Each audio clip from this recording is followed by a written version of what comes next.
دوستوں یہ بات تو ہم سبھی جانتے ہیں کہ جادو کرنے اور کروانے والا شخص اگر دونوں مسلمان ہیں تو دائرہ اسلام سے خارج ہو جاتے ہیں، یعنی کافر ہو جاتے ہیں، کیونکہ جادو میں شرک کیا جاتا ہے، یعنی اللہ تعالیٰ کو چھوڑ کر شیطانی جنات سے مدد مانگی جاتی ہے، اور بظاہر انسان کو وہی نظر آتا ہے جو جادوگر اس کو دکھانا چاہتے ہیں، اور یہ کہلاتا ہے نظر کا دھوکہ۔ اس کی بہترین مثال ہمیں قرآن پاک میں فرعون اور موسیٰ علیہ السلام کے واقعے سے ملتی ہے، جب فرعون مصر کے دربار میں فرعون کے جادوگروں نے اپنی رسیاں ڈالیں تو وہ سانپ بن گئیں۔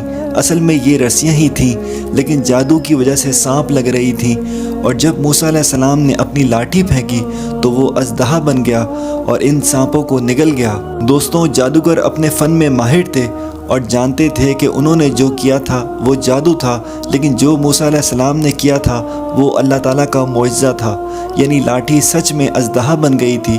اسی لیے سارے جادوگر موسیٰ علیہ السلام پہ ایمان لے آئے۔ دوستوں کچھ ٹائم پہلے رشین چینل پہ ایک عورت سے انٹرویو لیا گیا جو کالا جادو کئی سالوں سے کرتی آ رہی ہے اور اپنے اس کام میں بہت ماہر ہے۔ جب اس عورت سے سوال کیا گیا کہ کبھی آپ کے ساتھ ایسا ہوا کہ کسی شخص پہ چاہ کر بھی جادو نہ کر سکی ہوں، دوستوں اس کا جواب جان کر آپ لوگ حیران ہو جائیں گے اور آپ کو اپنے مسلمان ہونے پہ فخر ہوگا۔ اور بے شک اللہ تعالیٰ کا کلام حق اور سچ ہے، اور حضور صلی اللہ علیہ وسلم کے فرمان حق اور سچ ہیں، اس میں شک کی کوئی گنجائش نہیں۔ دوستوں اس عورت نے جواب دیا کہ جی ہاں، دنیا کے اندر پریکٹسنگ مسلمز یعنی باعمل مسلمان ہی ہیں جن پر میں جادو نہیں کر پاتی، کیونکہ یہ ایسے لوگ ہیں، ان کی سوچ، ان کا جسم، ان کی روح سب پاک ہے۔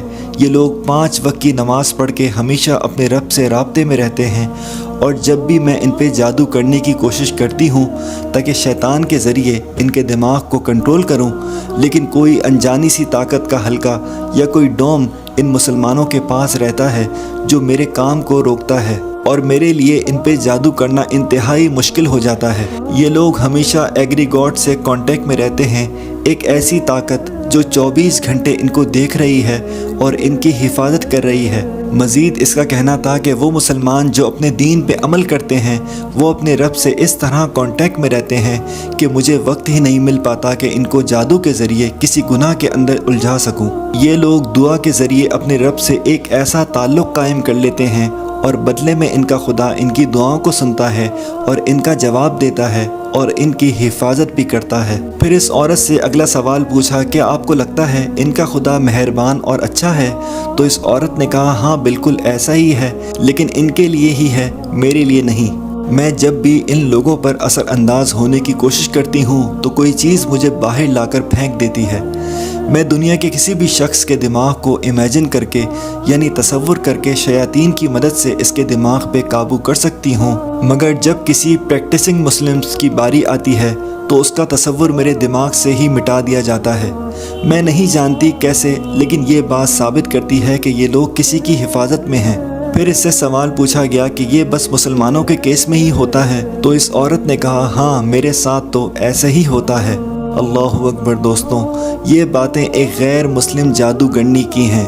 قرآن پاک میں اللہ تعالیٰ کا ارشاد ہے کہ ہم نے جن اور انسان کو اپنی عبادت کے لیے پیدا کیا ہے، اور جو بھی اللہ تعالیٰ کی عبادت کر کے اس کا قرب حاصل کرتا ہے تو اللہ تعالیٰ اس کی حفاظت کے لیے فرشتوں کو مامور کر دیتا ہے، اور اللہ تعالیٰ تمہاری دعاؤں کو بھی سنتا ہے اور اپنی رحمتیں تم پر نازل کرتا ہے جو کہ شیاطین سے تمہاری حفاظت کرتی ہیں۔ دوستوں یہی بات اس رشین جادوگرنی نے کہی کہ پریکٹسنگ مسلم یعنی وہ مسلمان جو اپنے دین پہ صحیح طرح عمل کرتے ہیں، ان کا یہ جادو شیاطین کچھ نہیں بگاڑ سکتے۔ قرآن پاک میں سورہ الاعراف آیت نمبر 14 میں اللہ تعالیٰ کا ارشاد ہے کہ شیطان نے اللہ سے کہا کہ مجھے اس دن تک کی مہلت دے دے جب تک لوگ قبروں سے اٹھائے جائیں گے، یعنی قیامت تک کے لیے۔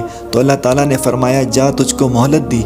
شیطان نے کہا کہ میں تیرے سیدھے راستے پہ بیٹھے ہوئے لوگوں کو گمراہ کروں گا، پھر ان کے آگے پیچھے سے دائیں طرف سے بائیں طرف سے یعنی چاروں طرف سے ان پر حملہ کرتا رہوں گا، تو ان میں سے زیادہ تر کو شکر گزار نہیں پائے گا، یعنی زیادہ تر لوگ گمراہ ہو جائیں گے۔ دوستوں اب آپ کو سمجھ آیا کہ اللہ تعالیٰ نے ہمارے لیے 5 وقت کی نماز کیوں فرض کی ہے، تاکہ ہم دن بھر پاک صاف رہیں، اپنے رب سے تعلق میں رہیں، تاکہ شیاطین اور برے جنات کے شر سے بچے رہیں۔ دوستوں اس سے زیادہ اور کیا نشانیاں ہوں گی ہمارے لیے اور ساری دنیا کے انسانوں کے لیے کہ آج ہمارے سامنے حق اور باطل سامنے ہے۔ آج بھی ہم یہ سب دیکھ کر ہدایت پہ نہیں آئے تو کب آئیں گے؟ اللہ تعالی ہمارے ایمان کی حفاظت فرمائے اور صحیح طرح دین پہ عمل کرنے کی توفیق دے، آمین۔ ناظرین آداب ایون ٹی وی میں آپ تمام کا خیر مقدم ہے۔ ناظرین آج ہم جانتے ہیں کہ کل یعنی بروز جمعہ 20ویں روزے کے لیے انتہائی وقت سحر رہے گا 5:03، جبکہ افطار کا وقت رہے گا 6:37۔